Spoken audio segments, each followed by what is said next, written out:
Alright, in this video we're checking out the Eachine TWIG 115. As the name indicates, it's 115 millimeters motor to motor, so it takes 3-inch props here. Essentially, basically a blown up Larva X with a slightly different bottom plate. It's only a 2.5 millimeter bottom plate, not 3 millimeters, so a little bit of flex there, but obviously something that's light doesn't really make that much difference. Canopy is different here. Instead of the Diamond VTX, they have the standard Happy Model 200 milliwatt VTX there, so no onboard recording. Different motors, of course, here. We've got the Eachine branded white 1105 5200 kV. So this is really meant for 3S, and I flew it on this GNB 300 milliamp hour 3S. Flies great on that battery. Flight time is a little on the short side. If you want a little bit more, maybe go for the GNB 350 instead. You got the Runcam Nano 2 camera in here. This canopy is okay. It'll hold up to a few crashes. I think this one's better than the Larva X canopy, and it's got 4 mounting points instead of 3, so this will probably do better in crashes. Same Crazy Bee F3 Crazy Bee F4 version 3 flight controller with the 10 amp 490C that I've done a video on that one as well, so you can check my channel if you want to see the layout of that board. So it's supposed to have better, I guess, resistance to crashes and also higher amp draws. And no capacitor on here because all the capacitors are not built into the board. It's got the same vertical USB port coming out of the bottom.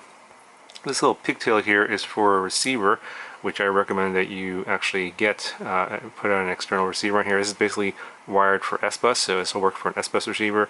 This connector probably won't work for a lot of receivers. You'll have to cut it off and then solder directly to your receiver. The built-in FreeSky D8 receiver on this generation of Crazy Bee board is not very good. Pretty poor reception. You'll see that. I'm not sure if the RSSI is on the screen or not, but I was getting a lot of lost telemetry recovered warnings from my radio at very close distance, and I've had reception issues and fail-safes with this particular built-in SPI receiver before. I think that's why they are now direct soldering the receiver connection here, so you can just, it's very easy for you to just solder the wires here instead of figuring out where to solder on the board. I do have a video that will coming out that will explain how to do that for if you have some other models that have this board and you want to add an external receiver. But it's kind of nice that they have this because you kind of will need to do that if you want to fly further away than I did. For the flight, yeah, all you're going to hear is mostly the lawnmower noise. It seems like they're constantly doing gardening at this park, and there's also trash collection going on that day. Hooray! Yeah, a lot of noise. So these props are pretty quiet, so you can't really hear them. So I was trying to kind of fly kind of close so you could hear the noise.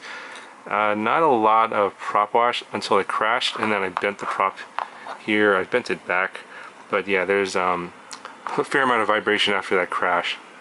Yeah, the gem fan or the stock gem fan props here are known to bend in a crash, but you can't bend them back. I'm not sure if it's going to be that much better. It'll probably still be a lot of vibration. I'd recommend getting like the HQ 3x2s on this. It'd be pretty good. Those are pretty easy to tune. I'm sure I'll fly totally fine on the tune that it came with. I think it's just default PIDs on here. Betaflight 357 seemed okay. Yeah, you guys can tell me what it looked like in terms of the flight footage. I didn't feel like I was struggling in terms of power or having excessive vibrations other than from the bent prop. It seemed totally fine.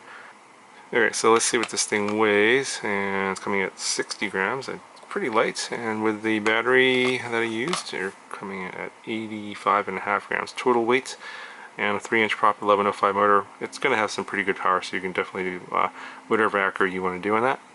Anyway, that's going to do it for this video. If you guys stuck around to this part of the video, then be aware that there's going to be a giveaway video for this particular model, the one with the Runcam Nano 2. Pretty soon, not sure when, but you know, you'll make sure your notifications turn on so you don't miss that video, and also you follow the rules for that. I'm not going to do the giveaway in this video because I'm sure there's going to be people that are going to leave comments down below, and I'm not going to read them, and they're going to wonder why they didn't win anything, because it's not in this video, it's in the other video that's coming later. So just be on the lookout for that if you want to win one of these. I know Banggood will be giving one of these away to one lucky winner in a future video, so stay tuned for that. And here is the flight footage.